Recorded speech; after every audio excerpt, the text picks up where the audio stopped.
விஜய் எல்லாம் வேஸ்ட், வெத்து வேஸ்ட். விஜய் எங்களுக்கு பிடிக்காது. அவர் எங்க அப்பாவை தோக்கடிக்கலான்னு வந்திருக்கிறாரு. இல்லைனாலும் உங்க அப்பா ஜெயிச்சு கிழிச்சிருவாரு. அவர் எங்க அப்பாவை தோக்கடிக்கலான்னு வந்திருக்கிறாரு. என்னது, அவரு உனக்கு அப்பாவா? இந்த விஷயம் வாக் பண்ணுக்கு தெரியுமா? ஆனா அவங்களே நாங்க தோக்கடிப்போம், இது சத்தியம். ஆனா நாங்க உங்க அப்பாவை தோக்கடிப்போம், இது சத்தியம். நாங்க திமுக தொண்டர்கள். தொண்டர்கள் இல்ல, தொண்டு முண்டேங்கள். நாங்க எவ்வளவுங்க பெண்களுக்கு பாதுகாப்பா இருக்கிறாரு அவரு. மகளிருக்கு 1000 ரூபாய் ரேஷன் சீட்டுக்கு தர்றாரு எங்களுக்கு. கொடுத்த காசுக்கு மேல ரொம்ப தான் இந்த அக்கா கூவுது. அப்படி எவ்வளோதான் இந்த அக்கா கொடுத்தீங்க நீங்க? உடனே முதலமைச்சர் ஆக முடியுமா? உடனே ஆக முடியுமே. உங்க அப்பா 2024 தோத்தா. இவர் எப்படி இருந்து எம்எல்ஏல இருந்து கஷ்டப்பட்டு மேல இடத்துல வந்திருக்கிறாரு. திருட்டு பையனா இருந்து கஷ்டப்பட்டு மக்களை கொள்ள அடிச்சு மேலத்துல வந்திருக்காருல, பாவம்ல. எடுத்தன்ன முதலமைச்சர் நாட்டுல எத்தனை பொம்பளைங்க சும்மா இருக்க முடியுமா? நாங்க இப்பயும் நீ கலெக்டரா இல்லம்மா, சும்மா தான் இருக்க. அவர் முதலமைச்சர் ஆக முடியுமா? வாயில் வேணா முதலமைச்சர்னு சொல்லிக்கலாம். 2026 அப்புறம் உங்க அப்பா அது கூட சொல்ல மாட்டாங்க.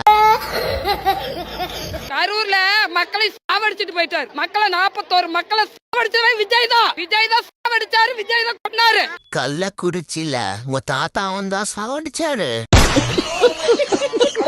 ஆனா எங்க அப்பாவை தப்பா சொன்னவரே அந்த கடவுளாவே கேட்கும். எங்க அம்மா கேட்காது விடாதவர. இப்போ உங்க அம்மாவை கேட்டு என்னமோ பிரயோஜனம்? அப்பா யாருன்னே தெரியாம சர்க்கார் படம் நடிச்சிட்டு படத்துல வர்ற மாதிரியே நேரடி அரசியல் ஆளலான்னு பாக்குறாரு. அதெல்லாம் முடியாது. ஸ்டாலின் அங்கிளே 2026 முதலமைச்சர் ஆகும்னு பாக்குறாரு. அது முடியாது.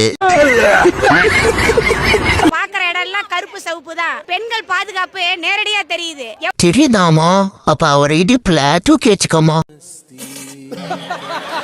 தூய தமிழ நம்ம தலைவருங்க பேசிட்டு இருக்காரு பாருங்க. ஆமாமா, நல்லா தூய தமிழ்ல பேசுறாங்க. ஆனா எனக்கு ஒண்ணும் புரியலமா.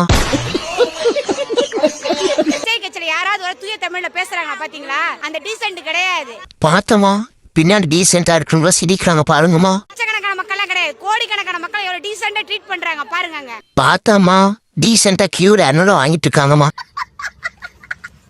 மக்களுக்கு பாதுகாப்பான ஆட்சி அமையணும்னா உதயசூரியனால மட்டும்தான் முடியும். என்னைக்குமே திமுக மட்டும்தான் மலரும்.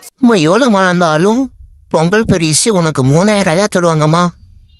சேர்த்து 100 ரூபா தர மாட்டாங்கம்மா. சும்மா நேத்து முளைச்ச மழையில பெஞ்ச காலம்லாம் தமிழகத்துக்கு வரவே முடியாது. தீய சக்திலாம் கிடையாது திமுக, எரிசக்தி. தமிழ்நாட்டுக்கு ஒளி கொடுத்துக்கிட்டே தான் இருக்கும். உதயசூரியனா மலர்ந்துகிட்டே தான் இருக்கும். கொடுத்த காசுக்கு மேல இந்த அக்கா ரொம்ப தான் கூவுது. அப்படி எவ்வளோதான் இந்த அக்கா கொடுத்தீங்க? நாட்டுக்காக நம்ம தளபதியார் நமக்காக ஜூஸ், சிப்ஸ், ரஸ்க், பிஸ்கட், கடலை மிட்டாய், மிச்சர் இருக்கு, கேக் இருக்கு. ஜூஸ், கேக்கு, கடலை மிட்டாய் எல்லாம் பைக்ல போட்டு கொடுத்தாங்கன்னு சொன்னேன். காசு எவ்வளவு கொடுத்தாங்க? திரும்ப தண்ணி 2 பாட்டில் வச்சிருக்காங்க நமக்காக, எனர்ஜிக்காக. கொஞ்சம் நல்லா பாரு, பாட்டிலுக்கு சேர்த்து 10 ரூபா வச்சிருப்பாங்க. நம்ம தளபதியார் நமக்காக கொடுத்துறாரு, பெண்களுக்காக. ஆமா ஆமா, ஒரு பெண்களுக்கு தான் நல்லா கொடுப்பாரு. பெண்கள் இந்த வெயில்ல களைச்சு போயிருவாங்க, கொஞ்சம் டயர்ட் ஆயிடுவாங்க சொல்லி கொடுத்துருக்காரு. நீங்க நின்று எப்பயே பேசிட்டேரு. உன் தலைமையில கொடுத்த ஜூஸ் அந்த அக்கா எடுத்துட்டு போது பாரு. ஆனா அந்த அர்கூரி விஜய் இவ்வளவு பேர் அந்த வேலுசாமிபுரத்துக்கு வந்தாங்க, ஒருத்தருக்கு ஒரு தண்ணி பாட்டில் கொடுத்துருப்பாரா சொல்லுங்க? கொடுக்கல. மக்களே, நான் அந்த கூட்டத்துக்கு போல. போனாங்க, நீங்க தான் சொல்லணும் என்ன கொடுத்தாங்கன்னு.